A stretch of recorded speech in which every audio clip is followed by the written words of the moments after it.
Issues like the coronavirus pandemic, police reform, and the rise of QAnon have dominated national politics in 2020. Many often look to coastal states as the most affected by these issues.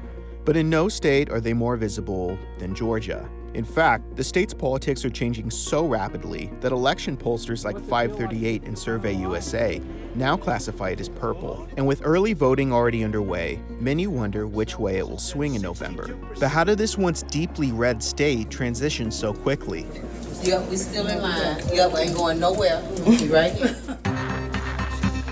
With new voters flocking to the Peach State for years, increasing demographic shifts have made Georgia's politicians into some of the most influential voices nationwide. Like former State Representative Stacey Abrams, whose nonpartisan group, the New Georgia Project, has helped register about 500,000 Georgian voters since 2019. Or Republican Marjorie Taylor Greene, who supports QAnon, a false conspiracy theory linking Democratic leaders to a satanic pedophile ring. There's a once-in-a-lifetime opportunity to take this global cable of Satan-worshiping pedophiles out.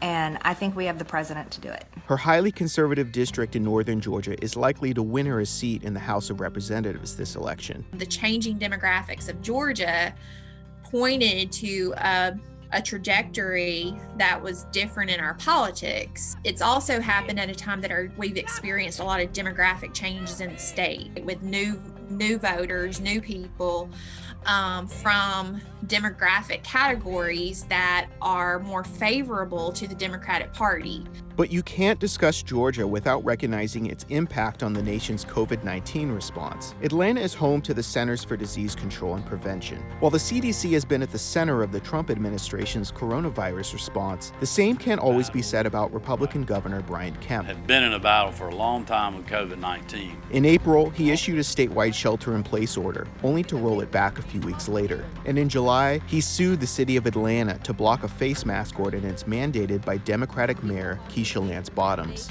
Kemp has since withdrawn the lawsuit. All of these big issues that are affecting people on a personal basis are definitely going to have the effect of maybe making them think, well, I should do something about this. I should let my voice be heard. Since the murder of George Floyd, Georgia has seen historic clashes between protesters and police. Governor Kemp would respond by issuing a state of emergency, sending 500 National Guard troops into the streets of Atlanta. Currently, Democratic lawmakers in Georgia have filed several bills to end no-knock police raids, mandate body cameras, and remove protections for officers accused of misconduct, and hope to hold a vote when the legislature meets again in January. Until then, Democrats are hoping the rise in political activism will translate to votes this election.